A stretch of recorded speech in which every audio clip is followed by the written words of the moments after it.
নবীজির কয়জন স্ত্রী ছিলেন? 11 জন। কয়জন? 11 জন।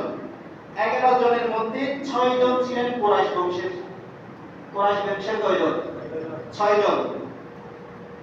আর 4 জন ছিলেন কুরাইশ বংশের ছাড়া অন্য গোত্রের। অন্য বংশের ছিলেন আরো 4 জন, তাহলে 10 জন।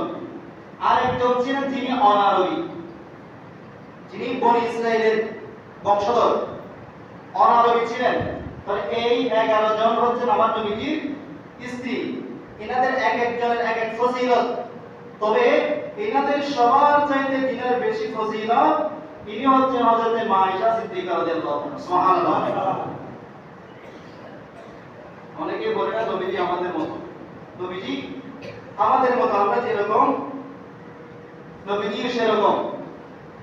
অথচ আল্লাহ তাআলা কোরআন পাকের মধ্যে বলেছেন নবীজির স্ত্রীদের ব্যাপারে, আল্লাহ বলছেন ইয়া নিসান নবী লাস্তুন্না কাআহাদিম মিনান নিসা।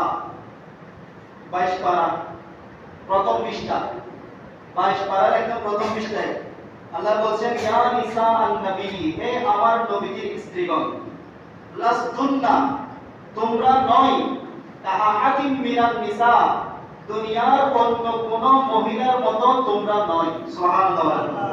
নবীজির স্ত্রীগণ যেখানে দুনিয়ার অন্য মহিলাদের মতো নয়, নবীজি কি আমাদের মতো হবে? অন্য হবে, ওনার মতো। আল্লাহ বলছেন ইয়া নিসা নবী লাস্তুন্না কাআহাদিম মিনান নিসা, শুধু তাই